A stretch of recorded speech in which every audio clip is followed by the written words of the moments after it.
Hi పిల్లలు. ఈరోజు మనము గొప్పలు చెప్పకు గురు అనే కథ చెప్పుకుందాం, సరేనా? కథ పేరేం పేరు? చెప్పకు గురు. ఒక అడవిలో అంట ఒక ఏనుగు ఉండేదంట. అది చాలా మంచిదంట.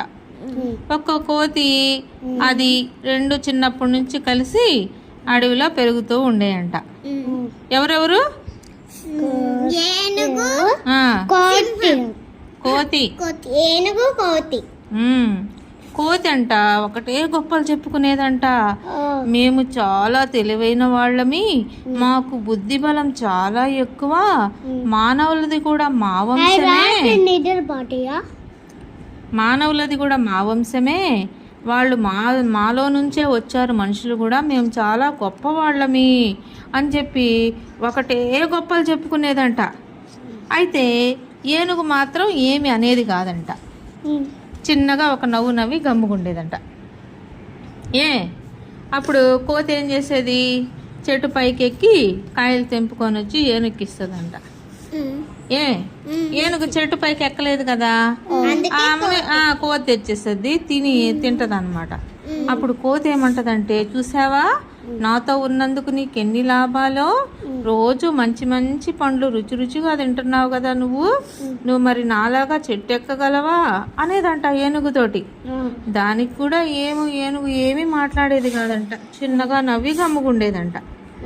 అయితే ఒకసారి ఆ అడవికి కొంతమంది వేటగాళ్ళు వచ్చారు. వాళ్ళు జంతువుల్ని వేటాడతారు కదా, జంతువుల కోసం వలలు తీసి ఆ వలలు వేసి ఆ వలలలో ఎర్రటి పండ్లు పెట్టారు. అంటే అవి తినడానికి వచ్చి జంతువులు ఆ వలలో ఇరుక్కోవడానికి. జింకలు, కుందేళ్ళు, కోతులు ఆ ఎర్రటి పండ్లు చూసి అవేంటివో తిందామని ఆశపడి వచ్చి ఆ వలలో ఇరుక్కోబోయాయంట. వేటగాళ్ళు వాటిని అన్నిటిని పట్టుకొని తీసుకొని వెళ్ళేవాళ్ళంట. ఆ విషయం ఏనుగుకి తెలిసిందంట. అప్పుడు ఏనుగు ఏం చేసింది?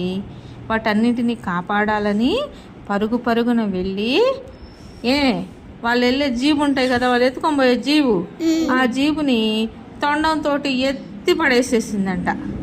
పడేసి ఇంకా వాళ్ళని దొరికినట్టు తొండంతో పైకెత్తి గిరగిరా తిప్పి ఇసిరావతలేసిందంట.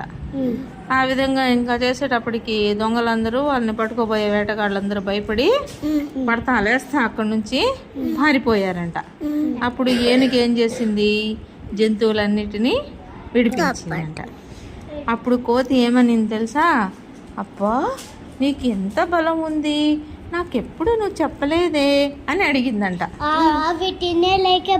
అప్పుడు ఏనుగు నవ్వి, మనకు ఉన్నదాని గురించి మనం గొప్పలు చెప్పుకోవడం అవసరమా? అనవసరంగా మనకున్న దాని గురించి ఎప్పుడు చెప్పుకోకూడదు, చూపించుకోకూడదు, అవసరమైనప్పుడే దాన్ని ఉపయోగించాలి అని చెప్పిందంట. అప్పుడు కోతి సిగ్గుపడి అప్పటి నుంచి గొప్పలు చెప్పడం మానేసిందంట.